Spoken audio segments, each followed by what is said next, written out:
Assalamualaikum warahmatullahi wabarakatuh.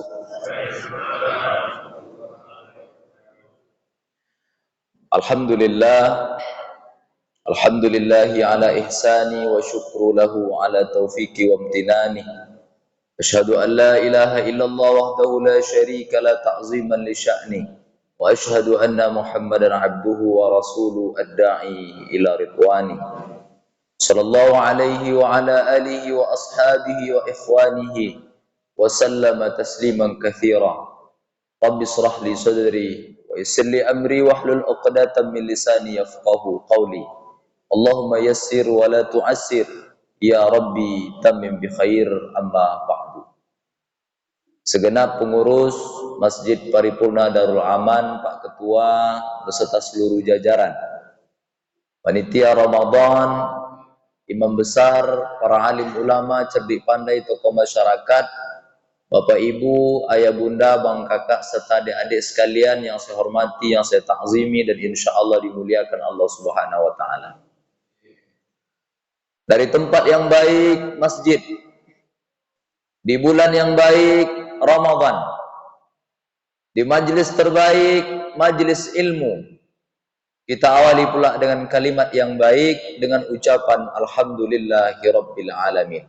Bersyukur kita kepada Allah, subuh ini Allah pertemukan kita dalam keadaan sehat walafiat.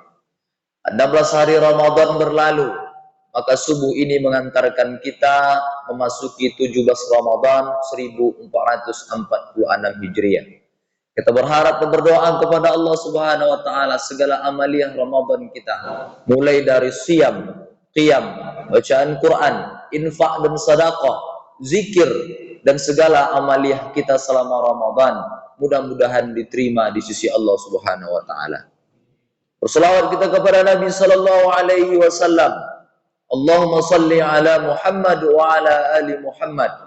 Mudah-mudahan senantiasa kita berselawat kepada Nabi sallallahu alaihi wasallam. Kelak di yaumil qiyamah kita akan mendapatkan syafaatnya. Amin ya rabbal alamin. Bapak Ibu jamaah kaum muslimin dan muslimat, salat fardu subuh yang insyaallah dimuliakan dan dirahmati Allah Subhanahu wa Ta'ala. Saya diberikan amanah menyampaikan kajian subuh edisi Senin 17 Ramadan 1446 Hijriah dengan judul keutamaan membayar zakat fitrah dan zakat mal di tempat kita tinggal atau di tempat kita mukim. Bapak Ibu yang dimuliakan Allah Subhanahu wa Ta'ala. Sebelum kita ke materi, mudah-mudahan kita berdoa kepada Allah. Allah mudahkan kami dalam menyampaikan materi ini. Allah mudahkan kita dalam memahami, dan yang paling penting Allah mudahkan kita dalam mengamalkan dalam kehidupan sehari-hari. Amin ya rabbal alamin. Saya berangkat dari definisi zakat terlebih dahulu. Zakat secara lugah dan secara bahasa itu bisa bermakna tumbuh, bisa bermakna berkah, bisa bermakna bersih. Maka zakat sesungguhnya secara zahir dia berkurang. Kalau kita punya duit 100 juta, maka mesti dikeluarkan 2,5%. Berapa 2,5% dari 100 juta Bapak Ibu? Cepat ibu-ibu tuh jawab lagi Pak Imam. Secara zahir berkurang. Matematika kita mengatakan dari 100 juta tak cukup 100 juta. Tapi hakikatnya dia akan tumbuh. Hakikatnya dia suci. Hakikatnya dia berkah di sisi Allah Subhanahu wa Ta'ala. Sementara secara syar'i, saya mengutip dalam kitab Al-Majmu' Sarah Muhadzab yang ditulis oleh Al-Imam An-Nawawi. Kata beliau, zakat itu adalah ikhraju qadri makhsus, mengeluarkan dari harta khusus tertentu,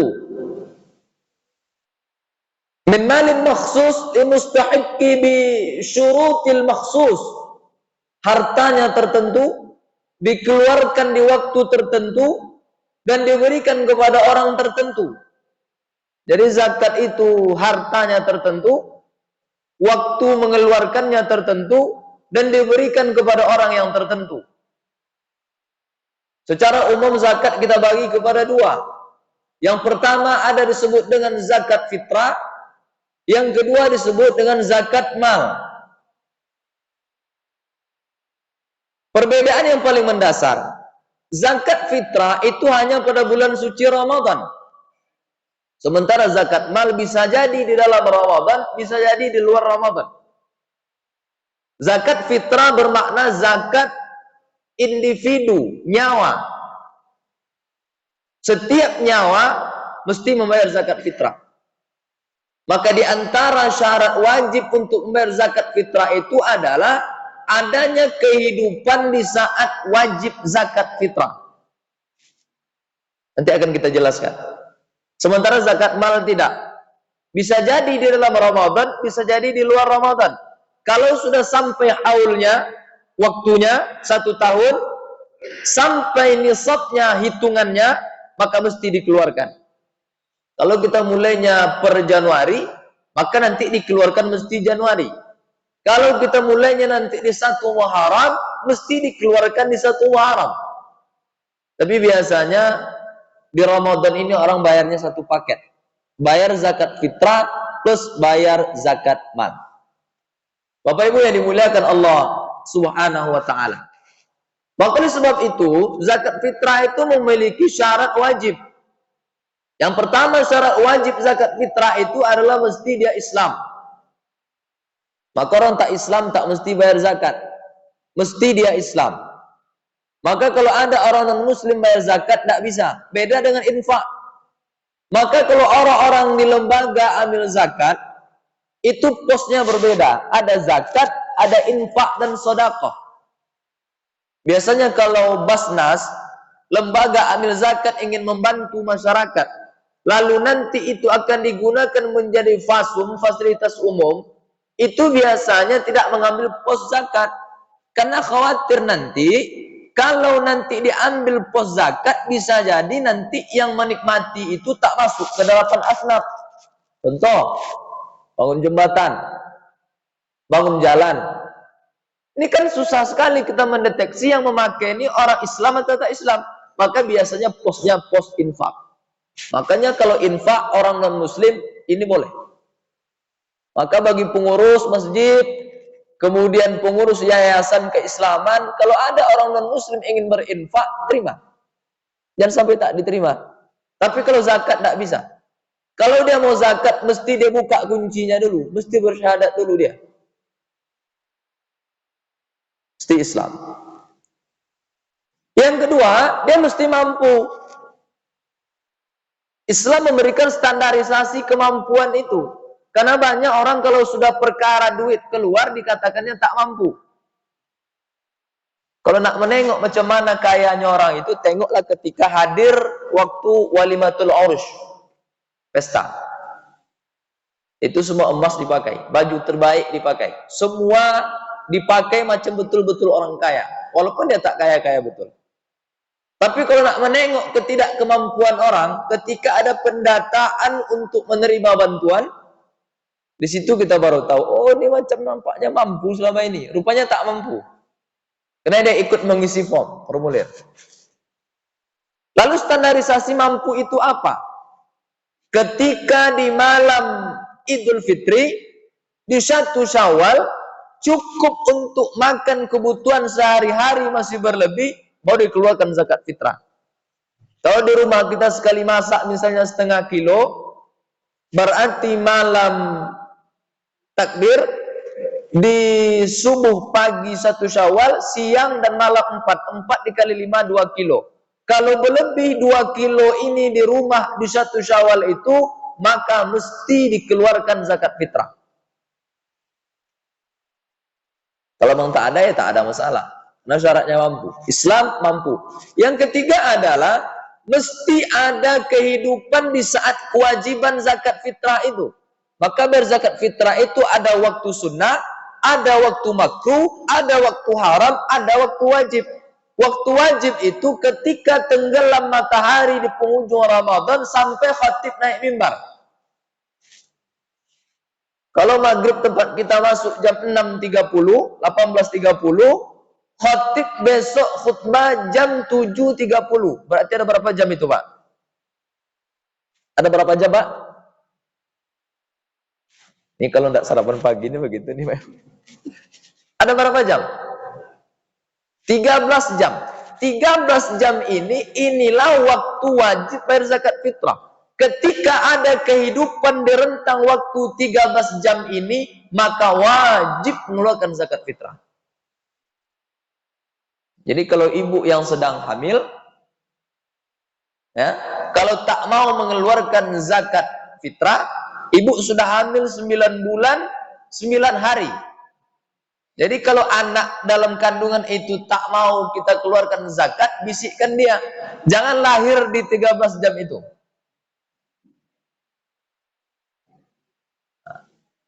Pas khatib naik mimbar, Allahu Akbar, kata khatib. Lalu kaget ibu itu, lahir anak tahu, berarti tidak mesti bayar zakat fitrah. Tapi kalau lahir di waktu rentang 13 jam ini, maka mesti membayar zakat fitrah. Walaupun dia tak hidup, sebentar saja hidupnya. Di malam takbir, ibu itu melahirkan. Ketika ibu itu melahirkan, jarak waktu setengah jam, 1 jam, meninggal bayi ini Pak. Berarti ada kehidupan di situ. Mesti bayar zakat fitrah. Lalu bagaimana Pak Ustadz? Kami sudah bayar zakat Pak Ustadz.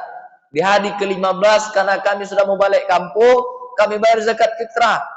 Lalu ketika sampai di kampung, H-2 Lebaran, ayah kami meninggal Pak Ustadz. Macam mana zakat yang sudah terlanjur nih Pak Ustadz? Boleh kami ambil ke panitia Ramadan itu lagi Pak Ustadz?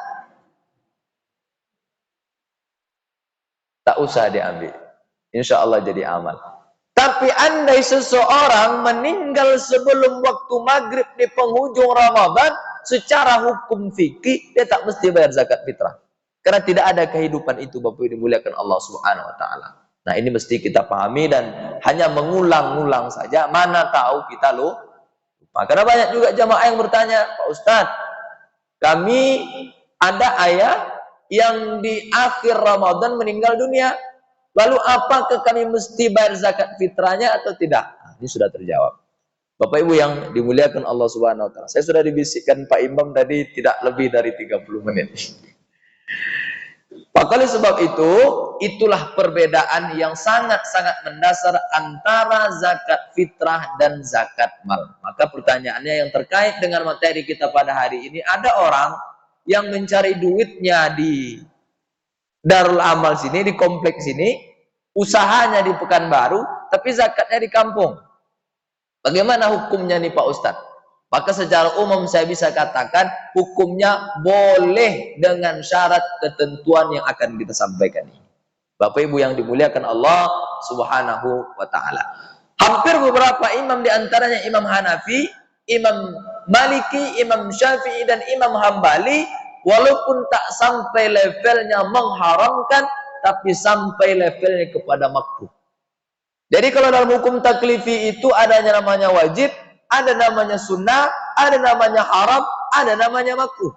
Kalau perintahnya kuat namanya wajib. Kalau perintahnya tak kuat namanya sunnah. Kalau larangannya kuat namanya haram. Kalau larangannya tak kuat namanya makruh. Tak diperintahkan, tidak dilarang, namanya mubah. Lalu bagaimana komentar para ulama terkait ada orang yang tidak zakat di mana dia tinggal? Yang pertama menurut Imam Hanafi, disebutkan dalam kitab Bada'i As-Sani yang ditulis oleh Al-Imam Al-Kasani. Apa kata beliau? Wa yukrahu naqluz zakati min baladi ila baladin akhar. Dimakruhkan memindahkan zakat dari satu negeri ke negeri yang lain. Di mana kita tinggal, lalu kita pindahkan zakat kita itu menurut kalangan mazhab Hanafi, ini makruh. Makruh ini maknanya adik haram. Walaupun tak sampai kepada level haram. Di bawah haram sedikit. Tapi kalau orang beriman nih, jangankan haram, makruh pun ia tinggalkan. Dengan alasan Nabi SAW bersabda, tu'khadhu min aghniyaihim faturaddu fi fuqaraihim.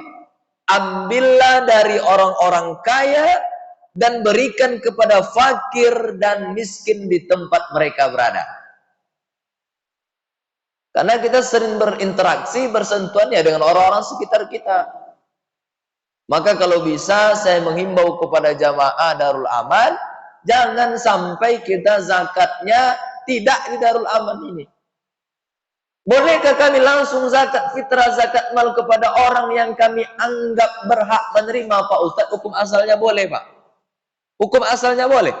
Karena memang zaman Nabi Shallallahu Alaihi Wasallam, para sahabat itu datang langsung kepada mustahik zakat. Tapi dalam perkembangan zaman ada panitia zakat, maka ideal itu mesti ke panitia. Kenapa? Agar pembagian distribusinya itu rata. Kalau nanti kita pribadi kita 10 orang. Lalu nanti yang menerima ada 5 orang. Ternyata ke 10 orang ini memberikan kepada 1 orang, yang 4 tak dapat. Saya mau zakat. Lalu kata saya, ini nampaknya Pak Imam ini mungkin memberikan ke yang B. Maka saya kasih yang A. Lalu Pak Imam datang lagi. Ini nampaknya yang B ini sudah dapat nampaknya. Saya juga kasih yang A. Hanya menumpuk yang A ini, Bapak dimuliakan Allah Subhanahu wa taala. Itulah mengapa panitia zakat itu dilibatkan tidak hanya para ustadz, ada Pak RT di situ yang tahu kondisi masyarakat yang layak tak layak itu ya Pak RT-nya. Karena di beberapa tempat itu panitia zakatnya ustadz semua. Tapi di sini tidak. Di sini tidak. Di tempat lain. Yang mengantar itu ustadz, yang mendatanya ustadz, yang berfatwa hukum zakat juga ustadz. Ini tak betul. Maka oleh sebab itu mesti terlibat. Ada yang berfatwa kalau nanti ragu terkait hukum-hukum syar'i zakat, nih ustadznya. Terkait data siapa yang berhak menerima. Semalam sudah dapat, sekarang tak kita berikan lagi. Oh, dia ini ditinggal suaminya, janda, hidupnya miskin, tapi anaknya cuma 1. Yang ini suaminya ada, anaknya 5. Ini tak mesti sama bagiannya. Karena dalam Islam, adil itu tidak mesti banyak, mesti sama banyak. Adil itu meletakkan sesuatu pada tempatnya. Karena banyak juga di beberapa tempat, zakat ini dipukul rata sesuai dengan kakak, Pak. Kalau memang 1 kakak itu dapat 10 kilo, semua yang 1 kakak dapat 10 kilo. Padahal yang kakak ini, dia cuma hidup 1 tanpa suami, anaknya cuma 1. Sementara ini, dia memang punya suami, tapi anaknya 7, Pak. Kira-kira adil enggak, Pak? Tidak adil. Di situ kebijaksanaannya panitia Ramadan, panitia zakat. Bapak Ibu yang dimuliakan Allah Subhanahu wa taala. Maka dalam kalangan Hanafi ini makruh. Bagaimana pula pendapat dari kalangan mazhab Maliki? Disebutkan dalam Hasyiah Ad-Dasuki menyatakan, wasarrahu bi annahu yajibu tafriquha fi balad. Para ulama menegaskan bahwa zakat mesti dibagikan di mana ia wajib zakat. Di mana kita tinggal disampai kepada levelnya wajib. Ini masih ada jamaah kita nih yang zakatnya di luar nih, pengurus? Nampaknya enggak, Pak ya? Masih ya? Nah. Jadi betul-betul tidak boleh, Pak Ustadz. Boleh, tapi dengan syarat ketentuan nanti akan kita sampaikan. Ada kondisi-kondisi memang boleh kita berzakat di mana kita tidak tinggal. Tapi memang idealnya, kalau tadi yang pertama, dimakruhkan untuk keluar. Menurut pendapat kalangan mazhab Maliki, justru diwajibkan, diharuskan, mesti. Versinya berbeda, tapi substansinya sama. Bapak Ibu yang dimuliakan Allah Subhanahu wa taala. Bagaimana pula dari kalangan mazhab Syafi'i yang katanya kita ini orang-orang bermazhab Syafi'i? Al-Imam An-Nawawi dalam kitab Majmu' Syarah Muhazzab menyebutkan yusta'abbu tafriqahu zakati fil baladil mal wa huwa aula wa haqqu biha min ghairi. Disunnahkan membagi zakat di negeri tempat harta itu berada. Lebih spesifisi lagi. Kalau memang usaha kita tuh di sini, ya memang zakatnya tuh di sini. Boleh kita zakat di kampung, boleh kalau ada usaha kita di kampung itu. Contoh, ibu tinggal di sini, ibu punya usaha walet misalnya di Kampar. Maka karena ibu punya usaha waletnya di situ, menurut Imam An-Nawawi boleh kita zakat di situ karena kita punya usaha di situ.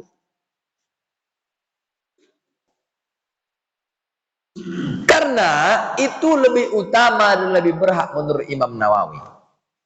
Bapak Ibu yang dimuliakan Allah Subhanahu wa taala. Yang terakhir, bagaimana menurut pendapat Imam Hambali dalam kitab Al-Mughni yang ditulis oleh Al-Imam Al-Qudama, apa kata beliau? Zakat tidak boleh dipindahkan ke daerah lain kecuali jika tidak ditemukan mustahik di tempat itu. Ibu mau zakat nih ke sini, tapi di sini nih orang ini kaya semua. Tidak ada yang berhak lagi menerima, Pak.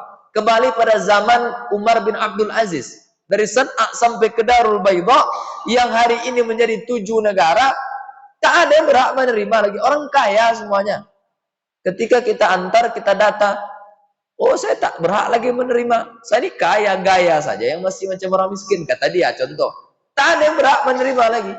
Maka baru kita boleh keluar. Tapi selama ada orang yang masih berhak menerima di sini, maka mesti zakat fitrah dan zakat mal. Di mana kita tinggal, maka mesti kita di situ bayar zakat fitrah dan zakat mal. Bapak Ibu yang dimuliakan Allah Subhanahu wa taala.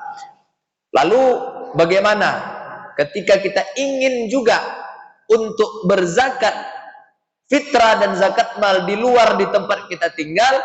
Paling tidak secara umum ada 4 syarat boleh kita zakat di luar kita tinggal. Yang pertama, tidak ada yang berhak menerima zakat di tempat kita tinggal tadi. Satu, seperti yang saya sampaikan di awal tadi. Kalau tidak lagi ada orang yang berhak menerima, fakir tak ada, miskin tak ada. Tapi paling tidak ambil kan ada. Tapi andailah memang tak ada yang berhak menerima, maka boleh kita keluar. Yang kedua, ada kondisi darurat di tempat lain. Terjadi gempa, terjadi bencana, terjadi tsunami. Yang memang mereka ini membutuhkan bantuan. Kalau tak kita bantu akan menimbulkan mudarat. Bisa menimbulkan kematian. Maka zakat bisa kita alihkan ke sini. Dan itu pun tidak semuanya. Karena masih ada yang berhak menerima di sini. Yang minimal ya 1/4. Kalaupun tidak sempat ya 1/3. Tapi kalau kita alihkan semua pun tak bisa. Yang ketiga, ada mustahik yang lebih membutuhkan di tempat lain. Dan dia tidak mendapatkan zakat fitrah dan zakat mal. Kita jumpa misalnya ada di suatu daerah, dia mengadu kepada pengurus. Kami sejak tinggal di sini ini Pak, tak pernah dapat zakat fitrah, zakat mal Pak. Sementara kehidupannya membutuhkan, maka boleh kita alihkan ke sana. Untuk dianya. Yang terakhir, Bapak Ibu dimuliakan Allah Subhanahu wa taala, adanya permintaan khusus dari mustahik di tempat lain. Masih berkaitan. Jadi kalau ada misalnya orang datang yang memang membutuhkan dan bisa kita pastikan datanya valid, karena menjelang Idul Fitrin banyak betul yang berkeliaran ke masjid. Yang katanya mu'allaf lah, yang katanya dalam keadaan musafir lah, kita berhusnuzon saja. Kalau memang dapat dibuktikan, ada bukti, kemudian tidak terjadi penipuan, maka mereka berhak untuk kita bantu. Bapak Ibu dimuliakan Allah Subhanahu wa taala, karena kita terbatas oleh waktu, maka terkait dengan materi hari ini adalah bahwasanya dianjurkan dan lebih utama kita membayar zakat fitrah maupun zakat mal di mana kita tinggal, maka mesti dibayarkan di situ. Lalu kalaupun kita ingin misalnya memberikan keluar, maka mesti syarat-syarat tadi mesti terpenuhi. Oh, karena kita sudah biasa setiap tahun di kampung, ya minimal perlahan. Kalau tidak bisa total ke sini, ya minimal dibagi.